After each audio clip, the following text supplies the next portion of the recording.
Salut, dans cette vidéo, je vais te donner des conseils sur comment te rééduquer toi-même après une petite blessure. Donc bien évidemment, cette vidéo est à prendre avec des pincettes, car les blessures sont à prendre avec énormément de précautions et il ne faut pas agir par hasard lorsque l'on les rencontre. Si tu as quelconque doute sur la nature de ta blessure ou que tu penses qu'elle est trop grave pour pouvoir la traiter toi-même, fais appel à un professionnel, un kiné ou un médecin du sport.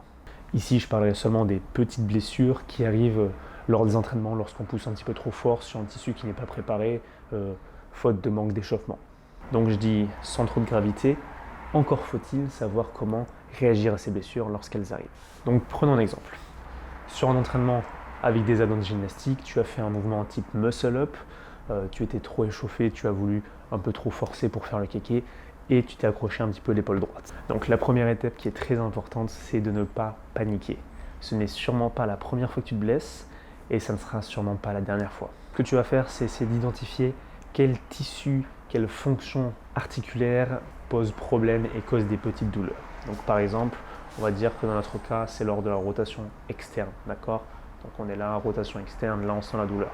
Sur le reste, pas de douleur, très bien. Là, tu as déjà fait le gros du travail. Tu sais où est-ce que tu vas agir pour rééduquer. Donc l'étape suivante, ça va être de continuer à garder l'articulation en mouvement relativement fréquemment dans la journée, donc faire des rotations sans trop d'intensité et en évitant cette amplitude qui fait mal. Donc, si par exemple je fais mon cercle articulaire ici et qu'à partir de là jusqu'à là ça me fait mal, on va faire en cercle, on va éviter et on va continuer juste pour garder l'articulation en mouvement et la garder vascularisée. On va en parallèle commencer petit à petit à charger l'amplitude qui fait mal, donc la rotation externe en l'occurrence, avec deux méthodes que j'affectionne tout particulièrement. Ça va être l'excentrique, donc le négatif, et l'isométrie, les contractions isométriques. Donc par exemple, pour la première méthode, l'excentrique, on peut se placer au sol avec un poids, ça peut être avec un élastique posé à l'arrière de votre corps, peu importe. Ce que je vais faire ici, c'est que je vais limiter l'amplitude avec un bloc de yoga. Je vais me poser sur le dos, prendre un poids léger au début, et je vais tout simplement retenir la descente, donc d'où le nom excentrique.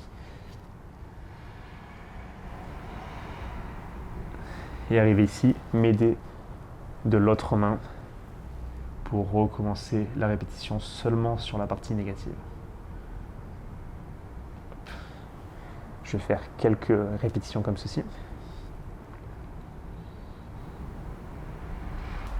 Pour ce qui est d'isométrie, ça peut être à l'aide d'un bâton.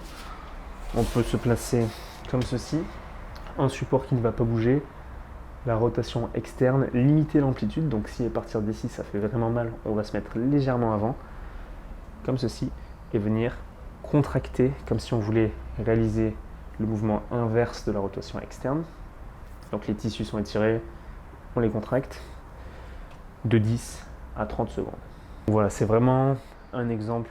Donc là, je traite de la rotation externe. C'est un exemple parmi tant d'autres. Ça peut être au niveau des hanches, des genoux, des poignets, peu importe. L'important, selon moi, c'est vraiment de trouver cette fonction articulaire qui pose problème et l'amplitude des tissus qui cause la douleur et venir petit à petit, progressivement, les charger de plus en plus pour réadapter les tissus.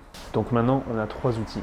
Les mobilisations, en faisant des cercles articulaires, un travail dynamique, donc en excentrique, et un travail statique avec les contractions isométriques. Maintenant, on va juste chercher de jour en jour, de semaine en semaine, à reprogresser sur ces trois méthodes. Donc pour les cercles articulaires, ça va être de les faire de plus en plus grands, de plus en plus lentement, venir gratter à chaque fois quelques centimètres dans l'amplitude qui faisait avant mal. Pour l'excentrique, ça va être de charger un petit peu plus, de contrôler un petit peu plus les descentes et à terme d'ajouter aussi la remontée. Et pour l'isométrie, ça va être contracter plus fort, plus longtemps en bougeant l'angle, donc en étant de plus en plus vers l'angle qui cause la douleur. Toujours y aller très progressivement sur chacune des trois méthodes en essayant au maximum de rester en dehors de la douleur. Au fur et à mesure des jours, cette méthode sera extrêmement efficace pour reconditionner les tissus endommagés. Bien évidemment, on essaiera d'y aller progressivement et de reprendre aussi progressivement la pratique qui a causé le problème. On ne va pas recommencer à faire des muscle-ups directement, on va recommencer avec des tractions assistées, des dips de plus en plus profonds dans ce genre-là. Voilà, c'est à peu près tout pour la vidéo d'aujourd'hui. J'ai essayé de rester relativement simple dans mes explications. Si tu as quelconque question, quelque chose que tu n'as pas compris, une des 3 méthodes dont tu n'es pas trop sûr, laisse-moi un commentaire. S'il y a un sujet dont tu aimerais que je parle dans la prochaine vidéo, fais-le moi savoir et on se voit à la prochaine. Ciao.